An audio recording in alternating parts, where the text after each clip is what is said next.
कल हमने property tax की डिमांड क्रिएट करने की एंट्री देख ली थी।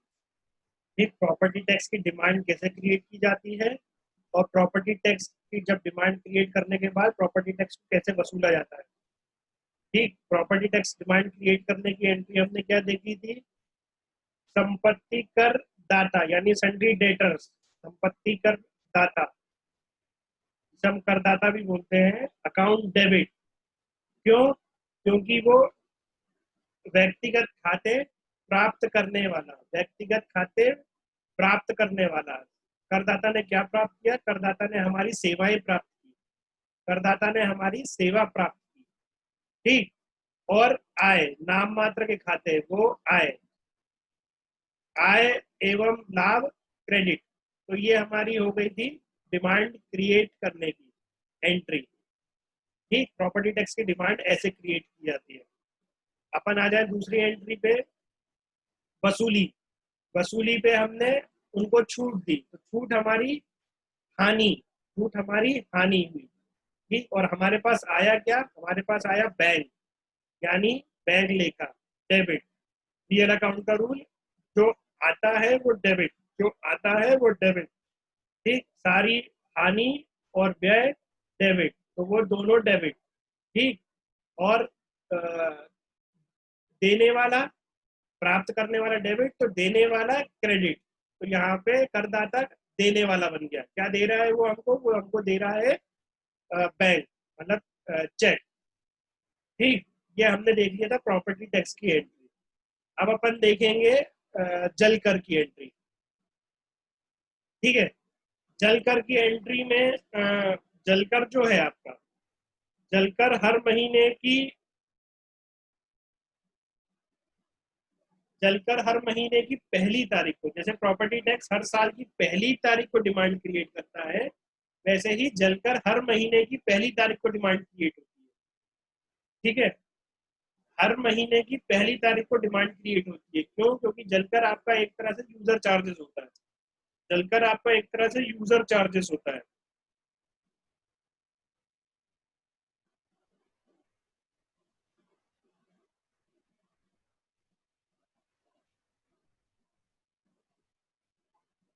ठीक है, जलकर एक तरह से यूजर चार्जेस होता है।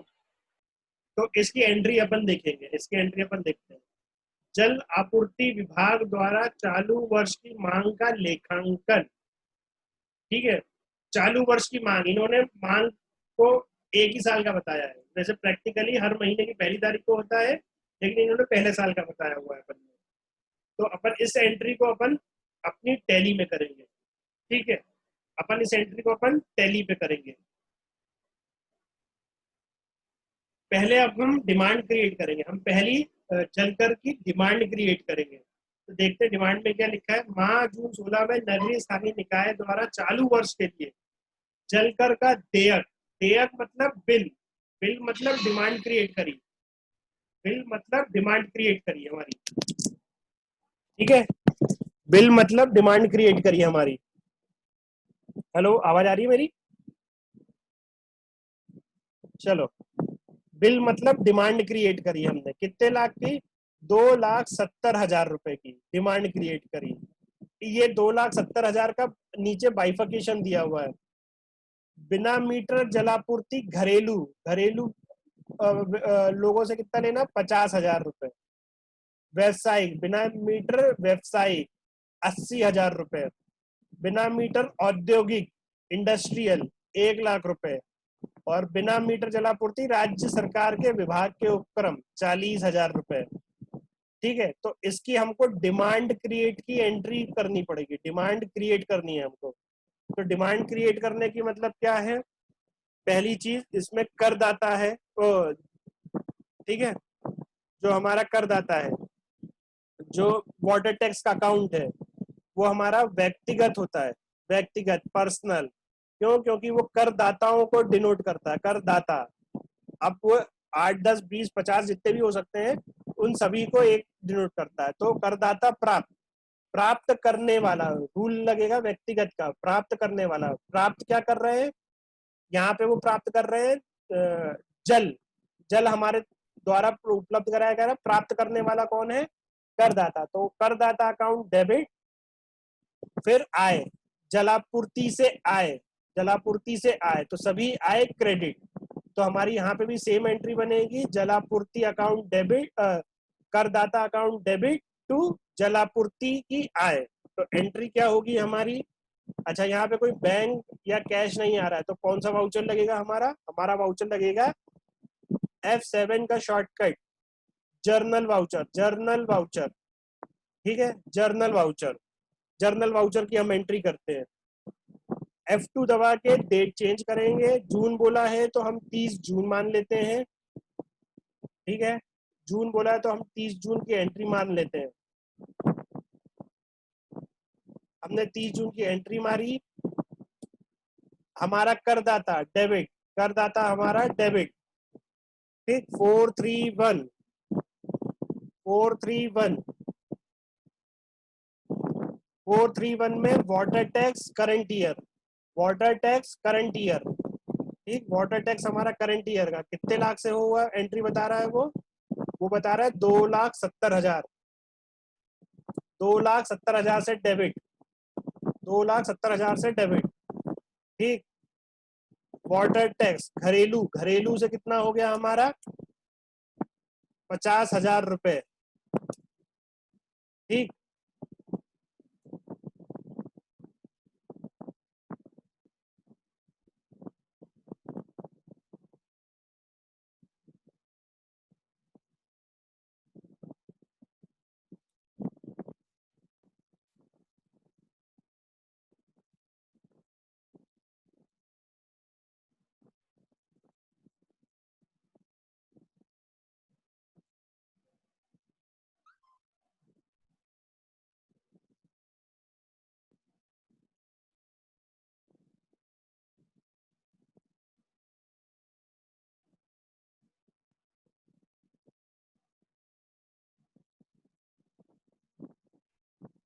ठीक है।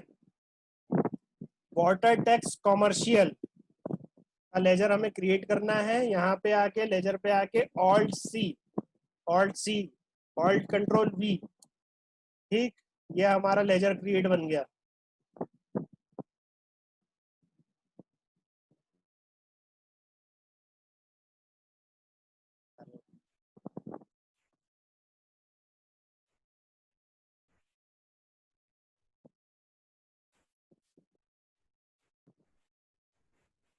ये वाटर टैक्स के ग्रुप में गया, वाटर टैक्स के ग्रुप में गया। ठीक, एक्सेप्ट, कितना? 80,000 रुपए की एंट्री। ठीक है, 80,000 रुपए की एंट्री। इसके बाद वाटर टैक्स इंडस्ट्रियल, वेबसाइट के बाद इंडस्ट्रियल,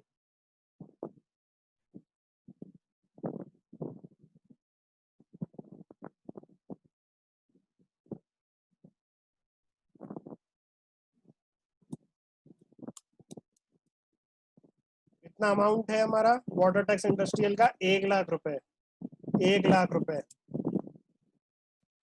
ठीक है, नेक्स्ट आते हैं हम राज्य सरकार उपक्रमों से, राज्य सरकार उपक्रमों से, ये नीचे दिया स्टेट डिपार्टमेंट अंडरटेकिंग।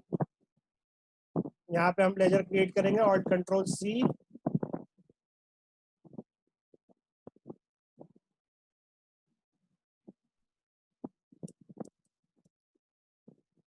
ठीक, 40,000।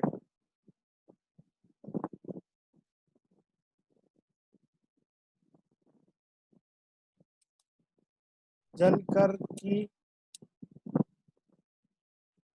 Demand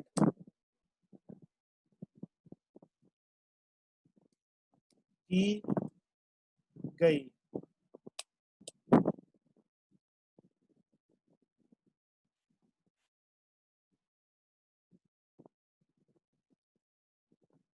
enter, accept, accept. ठीक है, जलकर की डिमांड क्रिएट करने की। Water tax receivable, water tax receivable, करदाता जो रिसीवेबल हमारा वो डेबिट। क्यों? क्योंकि वो यहाँ पे प्राप्त करने वाला है, डेबिट, प्राप्त करने वाला डेबिट।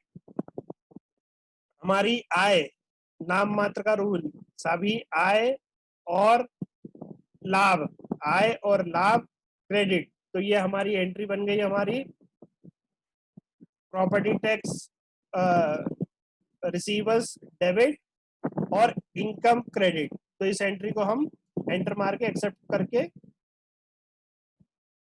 आगे बढ़ेंगे।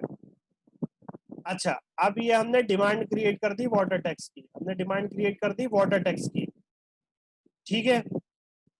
अब इसके बाद हमें वाटर टैक्स की हमने डिमांड क्रिएट कर दी। इसके बाद हम वाटर टैक्स की डिमांड के अगेंस्ट में हम प्राप्त करेंगे।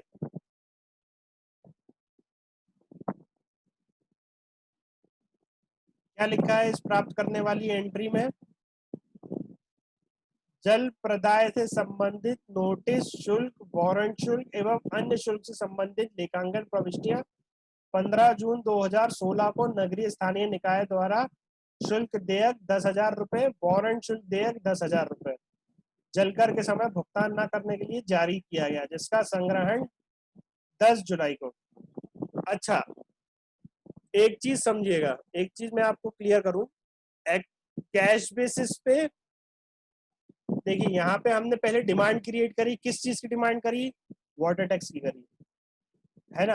अब वाटर टैक्स के अलावा भी कई बार क्या होता है, हमें बहुत सारे अधिभार लगाने होते हैं। क्यों? क्योंकि वो लेट पेमेंट करता है, ठीक है। कई सारे तरह के चार्जेस कलेक्ट करते हैं हम, कई जगह की पेनल्टी करते हैं। तो उस पेनल्टी और उस चार्जेस के अगेंस्ट में हम तो यहाँ पे डिमांड क्रिएट करनी होती है, ठीक है। उस प्रभार के अगेंस्ट में, क्योंकि ये यूजर चार्जेस होते हैं, उस प्रभार के अगेंस्ट में भी आपको कोई डिमांड क्रिएट करनी है।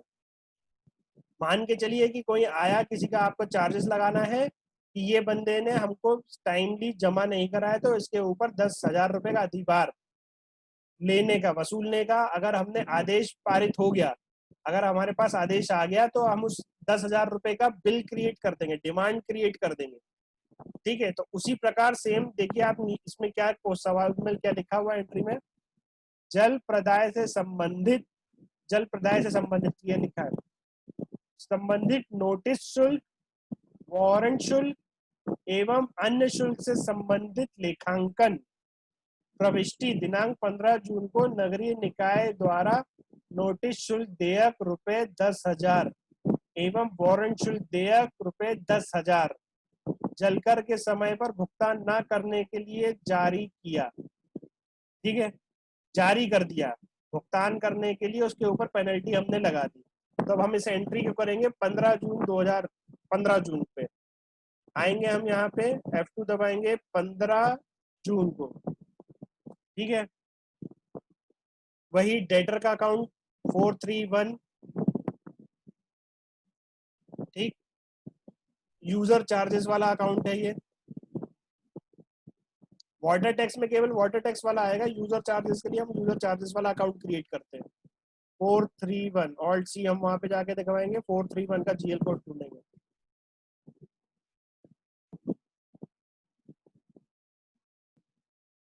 ये रहा,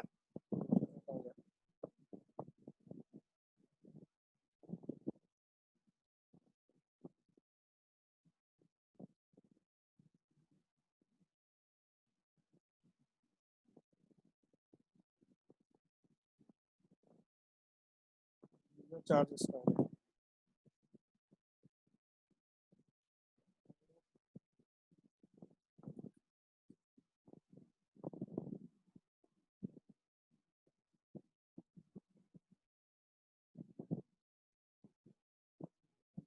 ये है रिसीवेबल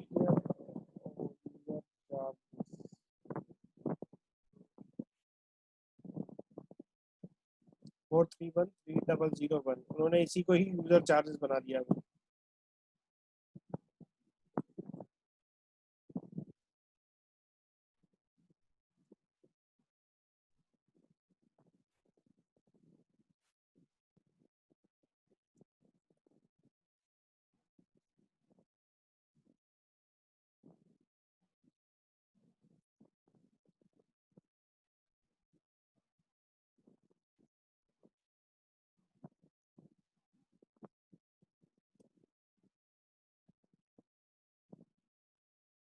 कितना यूजर चार्जेस है? 20,000 रुपये। 10 और 10 20,000 रुपये। तो 20,000 रुपये हमने उधारी चढ़ा दी, देनदार बना दिया हमने। किस चीज के पैसे हैं हमारे? एक तो नोटिस शुल्क। नोटिस शुल्क का कोड क्या है यहाँ पे? 1404006। 40400 नहीं है, क्रिएट करेंगे ऑल्ट सी।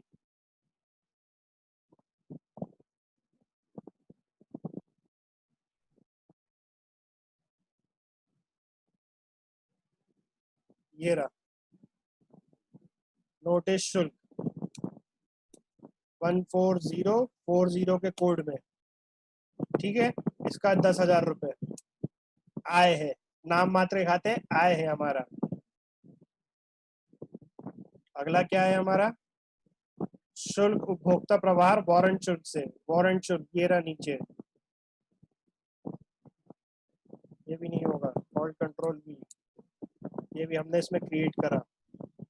ठीक, हमने देनदार बना दिया उसको 20,000 रुपये से।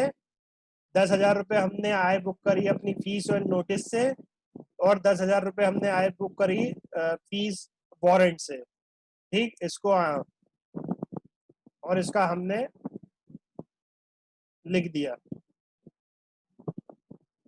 वारंट शुल्क।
ये हमने अपनी एंट्री को कर लिया। ठीक है, ये हमने अपनी एंट्री कर ली 15 जून को। इसको हम एंटर मार के हमने इस एंट्री को कर दिया। अब आते हैं इसमें, अगला क्या बोल रहा है?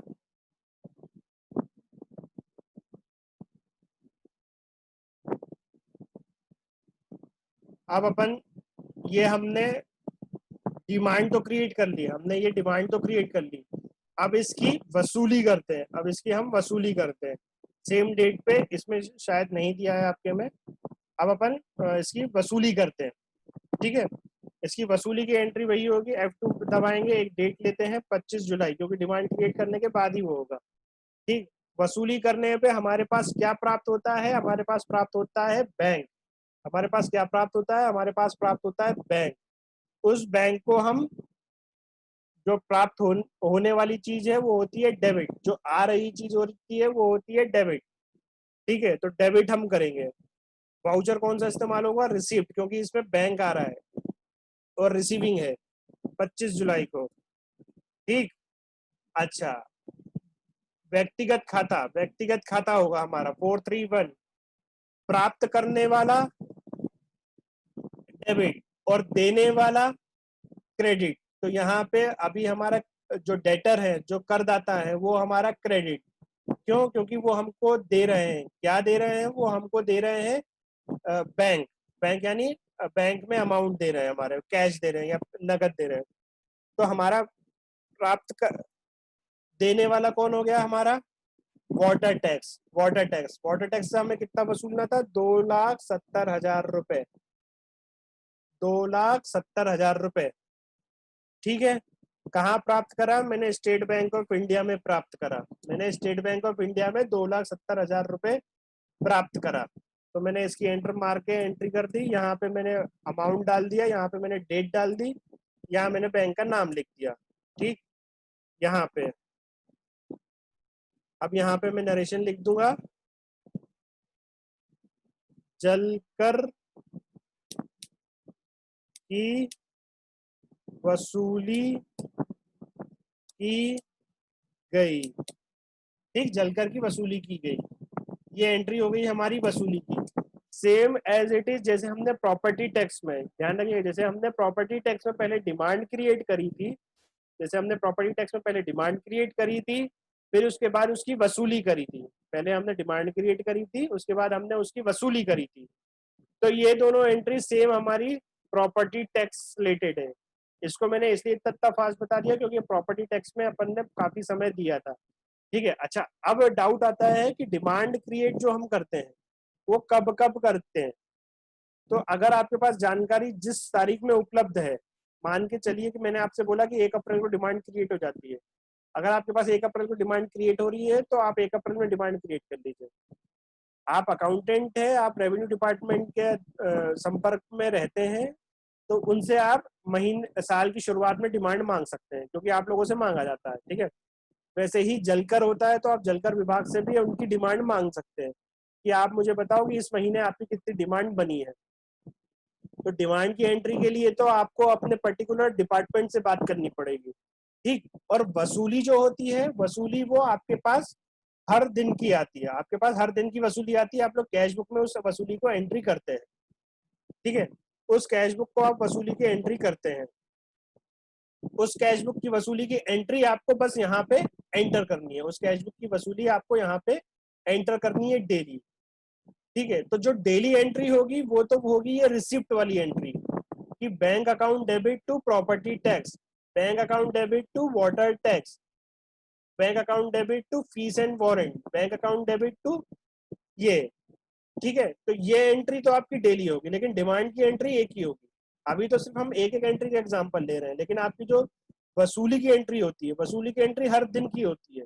तो आप डेली ये एंट्रियां करेंगे, आप डेली अपनी कैश बुक लेके बैठेंगे और अपनी डेली कैश बुक की एंट्री में रिसिप्ट की एंट्री खोलेंगे, और उसमें जितना वाटर टैक्स, जितना प्रॉपर्टी टैक्स डेली आप कलेक्ट कर रहे हैं उस एंट्री को डेली करेंगे।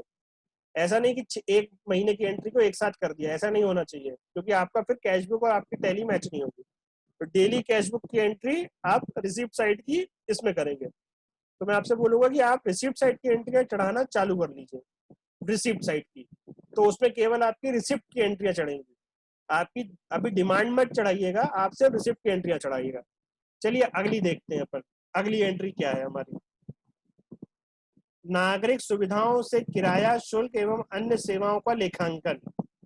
ठीक है, अब देखिए, ये तो मैंने बोल दिया डिमांड क्रिएट होती है। कुछ ऐसी सेवाएं होती हैं जिसकी कोई डिमांड नहीं होती, वो तो ऐसा होता है कि जैसे जन्म मृत्यु प्रमाण पत्र है, ये कोई व्यक्ति का हमेशा का नहीं होता है, वो तो जब उसको बनवाना होता है तब आपको वो शुल्क दे के आके बनवाता है। तो इसकी कोई डिमांड तो क्रिएट नहीं होती है, तो इसकी डिमांड क्रिएट नहीं की जाती है, इसको सीधा वसूल किया जाता है। ठीक है, अब जैसे आपका कोई वाटर टैंक चार्जेस हो गया, कोई मल वाहन चार्जेस हो गए, इस प्रकार की जो आकस्मिक सेवाएं होती हैं, आकस्मिक कहने का मतलब जो मांग करने पर आप लोग सेवाएं उपलब्ध कराते हैं, आप लोग मांग करने पर जब सेवाएं उपलब्ध कराते हैं तो उन चीजों को कैश जिस दिन आया, जिस दिन आपने वसूली कर ली, उसी दिन उसकी डिमांड मान ली जाती है। ठीक है, तो उसी दिन उसकी डिमांड हमारी बन जाती है। तो उस वैसी एंट्रियों को देखते हैं कि जो हमारी आकस्मिक तौर पे होती हैं, जो कैजुअल बोलते हैं, जो कभी कभार आए होती हैं, जिनकी डिमांड नहीं क्रिएट की जाती है, तो उनको सीधी वसूली मानी जाती है, वसूली से ही इनकम बुक कर दी जाती है। देखिए कैसे, 25 जनवरी 2017 को नगरीय स्थानीय निकाय द्वारा 11,300 का संग्रहण निम्नानुसार, यानी किसी एक पर्टिकुलर डेट की ये रिकवरी है, पर्टिकुलर डेट में इन्होंने रिसीव करा है ये एंट्री को। ठीक है, जन्म एवं मृत्यु पंजीकरण शुल्क, जन्म एवं मृत्यु पंजीकरण शुल्क के 500 रुपए, रुग्ण वाहिनी प्रभार यानी एम्बुलेंस, रुग्ण वाहिनी मतलब एम्बुलेंस, एम्बुलेंस के 800 रुपए, क्षतिग्रस्त मरम्मत। देखिए रोड तो कोई हर कभी ऐसे रेगुलर बेसिस पे नहीं तोड़ता है, डिमांड विमांड नहीं क्रिएट की जाती, वो तो ये होता है कि वसूली कर लो, जितनी वसूली आ जाएगी उतने को आप अपनी इनकम बुक कर लें। ठीक है, जन्म एवं मृत्यु पंजीकरण शुल्क रुग्ण वाहिनी की प्रभार क्षतिग्रस्त का आधार पर कैश आधार पर मान्य किया जाता है। ये बात ध्यान रखिएगा कि जो कैजुअल होती है, जो रेगुलर इनकम नहीं होती, प्रॉपर्टी टैक्स आपकी रेगुलर रेगुलर होती है, ठीक है, लेकिन जन्म मृत्यु प्रमाण पत्र, एम्बुलेंस की सेवा, आपकी मल वाहन की सेवा, वाटर टैंक की सेवा, सड़क का भी मरम्मत, तो ये जो इस प्रकार के शुल्क होते हैं ये आपको वसूली बेसिस पे रिकॉर्ड करने चाहिए, ना कि इनकी डिमांड क्रिएट करनी चाहिए। तो वसूली की एंट्रियां कैसे करते हैं हम, ये देखते हैं। कितनी तारीख बोली है, 25 जनवरी को, 25/1, ठीक है, रिसीव बेसिस पे credit, credit all I, income वाले हो रहे हैं हमारे, आय हो रहे हैं, जन्म मृत्यु, ठीक है। हम जन्म मृत्यु का कोड क्या है, 14013002।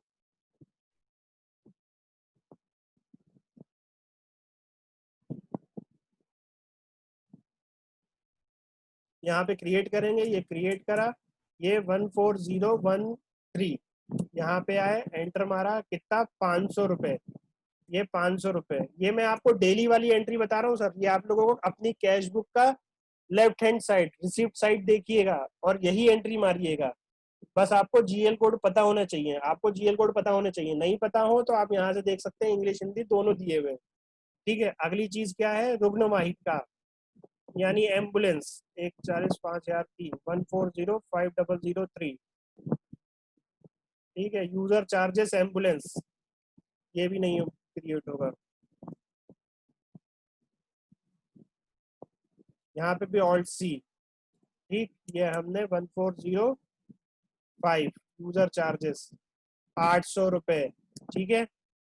एक और इनकम थी हमारी का कि सड़क मरम्मत, ये ग्रांट नहीं है, ये वो पैसा होता है जो जैसे मोबाइल वाले, मोबाइल कंपनी वाले आपकी सड़क खोदते हैं अपनी लाइन डालने के लिए, तो ये उनसे वसूली गई राशि का पैसा होता है, ये उनसे वसूली गई राशि का पैसा होता है, ठीक है। तो ये रोड कटिंग चार्जेस बोलते हैं इसे इंग्लिश में, रोड कटिंग चार्जेस।